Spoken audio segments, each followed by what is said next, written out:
Hello guys, welcome back my YouTube channel Shamsher Singh. मैं फिर से आपके बीच लेके आया हूँ। पहले का वीडियो हमारे काफ़ी सारा आपने देखा, सपोर्ट, रेजिस्टेंस, प्राइस एक्शन के बारे में। तो अभी हम देखेंगे brain storming on price action. इस टॉपिक में हमारा क्या है कि सपोर्ट एंड रेजिस्टेंस के बारे में ही हम बात करेंगे। और अभी मैं जो ये सपोर्ट और रेजिस्टेंस के बारे में, सपोर्ट एंड रेजिस्टेंस के बारे में जो बता रहा हूँ, उसमें ब्रेन स्टॉर्मिंग की जो हमने बात की है, उसमें जो डीप नॉलेज मैं आपको एक्सपीरियंस के बाद में मैं बताऊंगा, ये आप यूट्यूब चैनल पे ढूंढ लीजिएगा, आपको कहीं नहीं मिलेगा। बहुत सारे जितने भी यूट्यूब चैनल पे प्राइस एक्शन डले हुए हैं, सपोर्ट एंड रेजिस्टेंस, ये बहुत सारे यूट्यूब पे, बुक्स में, सब जगह पड़े हुए हैं। और जो भी मार्केट में आते हैं वो लगभग सब देख के आते हैं, उनको सब ये सब पता होता है। जनरल चीज़ें जो होती हैं, जो मैंने आपको पिछले वीडियो में बताया भी, उसके पीछे थोड़ा सा मैंने लॉजिक ऐड किया था। और उसमें मैंने बोला भी था कल कि मैं अगला जो आज का वीडियो लेके आऊँगा, ये उससे कई गुना ज़्यादा इफेक्टिव होगा। तो आज हम बात करेंगे प्राइस एक्शन के बारे में, जो कि support and resistance main course है। ये एक डे ट्रेडर के लिए बहुत ही इम्पॉर्टेंट टॉपिक है। एक जो इंट्राडे ट्रेडिंग करते हैं उनके लिए ये टॉपिक बहुत ही ज़्यादा काम का है, बहुत ही ज़्यादा यूजफुल। वो दिन भर बैठ के यही करते हैं कि सपोर्ट कहाँ बन रहा है, रेजिस्टेंस कहाँ बन रहा है।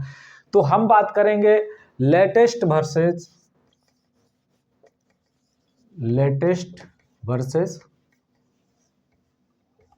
ओल्डर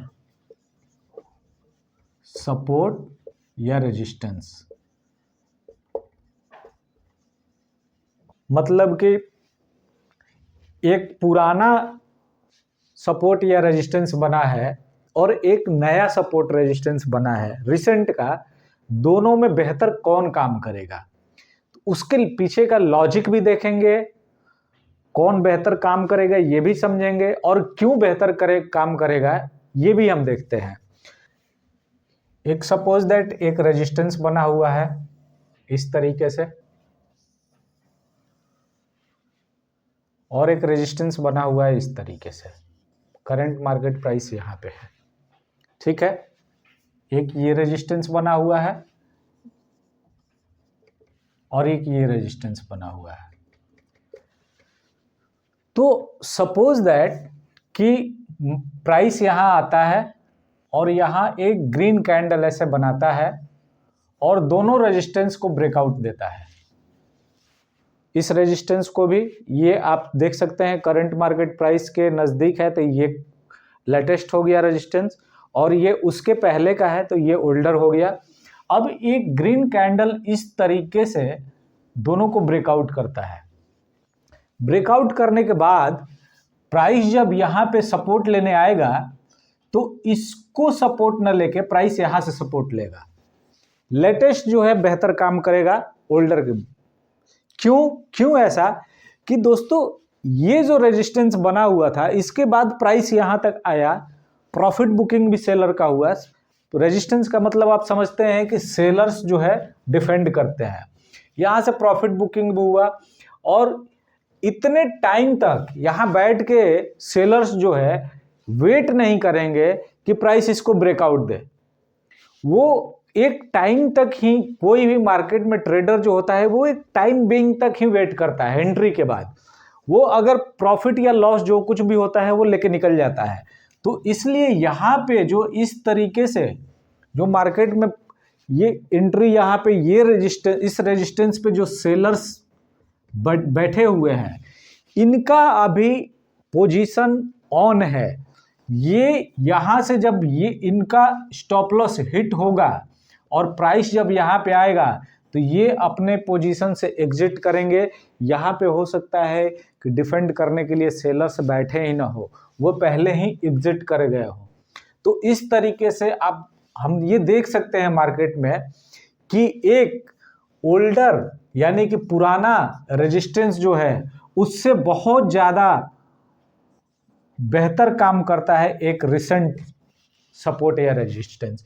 ये हमने देखा कि एक सपोर्ट और रेजिस्टेंस किस तरीके से पुराना बेहतर काम करेगा या नया बेहतर काम करेगा। अब इसके बाद हम देखते हैं कि सपोर्ट और रेजिस्टेंस जो बनता है वो हायर टाइम फ्रेम का सपोर्ट या रेजिस्टेंस ज़्यादा बेहतर काम करेगा या लोअर टाइम फ्रेम का।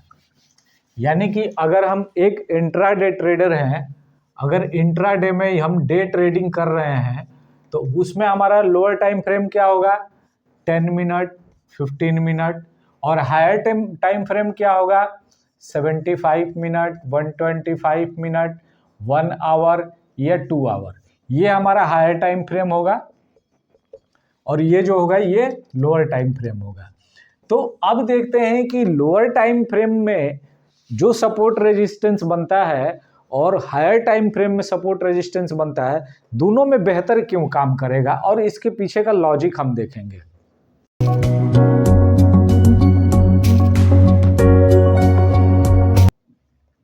तो हम higher time frame versus lower time frame support become resistance की बात कर रहे हैं। तो जब भी मार्केट में हम लाइव ट्रेडिंग करते हैं तो उसमें हमें ये ध्यान रखना होता है कि हायर टाइम फ्रेम का सपोर्ट बिकम रेजिस्टेंस जो होता है वो लोअर टाइम फ्रेम के सपोर्ट रेजिस्टेंस बिकम से ज़्यादा स्ट्रॉन्गर होता है। क्यों? क्योंकि हायर टाइम फ्रेम में ज़्यादा बल्क में ऑर्डर्स लगते हैं, वॉल्यूम ज़्यादा होता है, वहाँ पे बाइंग सेलिंग ज़्यादा होता है। तो हम देखते हैं कि एक एग्जांपल कि सपोज दैट कि ये 75 मिनट का, ये 75 मिनट का एक सपोर्ट, एक रेजिस्टेंस बिकम सपोर्ट बन रहा है ये। तो अगर जब भी हम, ये इंट्राडे के लिए हायर टाइम फ्रेम हुआ, अब सपोज दैट कि यहां से प्राइस फॉल हो रही है, यहां से प्राइस, हमारा व्यू पॉइंट बन रहा है कि प्राइस यहां से फॉल होगी, और फॉल होके यहां पे कोई एक सपोज दैट कि इनसाइड कैंडल बन रहा है, एक इनसाइड कैंडल बना, तो यहां पे इनसाइड कैंडल बना तो ये हमारा एंट्री होगा, ये स्टॉप लॉस होगा और ये हमारा टारगेट होगा। ठीक है, तो हम ये देखते हैं कि अगर 10 मिनट का एक इनसाइड कैंडल बना है और इस स्ट्रैटेजी से हम शॉर्ट ट्रेड ले रहे हैं, तो हमें ट्रेड में टारगेट मिलने के लिए रूम कितना है। अगर ये support become resistance become support, अगर ये टारगेट के अंदर आ जाता है तो हमारा स्टॉप टारगेट तक प्राइस आने से पहले यहां से सपोर्ट लेके हमारे स्टॉप लॉस को हिट कर सकता है। इसलिए हमें ये प्रैक्टिकल मार्केट में ध्यान रखना होता है ट्रेडिंग के टाइम में कि कैसे एक हायर टाइम फ्रेम का सपोर्ट बिकम रेजिस्टेंस या रेजिस्टेंस बिकम सपोर्ट काम करता है। और ये सबसे इंपॉर्टेंट, हमें एंट्री लेने के टाइम में हमारा जो टारगेट और स्टॉप लॉस होता है उसको डिसाइड करने के लिए प्राइस एक्शन का सबसे इंपॉर्टेंट टॉपिक ये है। तो आपने देखा कि higher time versus lower time frame का सपोर्ट बिकम रेजिस्टेंस या रेजिस्टेंस बिकम सपोर्ट कैसे काम करता है। थैंक यू दोस्तों, चैनल को सब्सक्राइब कीजिए, लाइक कीजिए और दोस्तों के साथ शेयर कीजिए। हम नेक्स्ट वीडियो में और भी इससे बेहतर तरीके से आपको लेके आएंगे प्राइस एक्शन के बारे में। और हमारा डेली प्रयास रह रहा है दोस्तों कि हम और भी नया नया टॉपिक और भी अच्छे नॉलेज के साथ में आपके साथ हम शेयर करें। सो हमारे चैनल को सब्सक्राइब कीजिए, फिर से एक बार बोल रहे हैं, लाइक कीजिए। Thank you.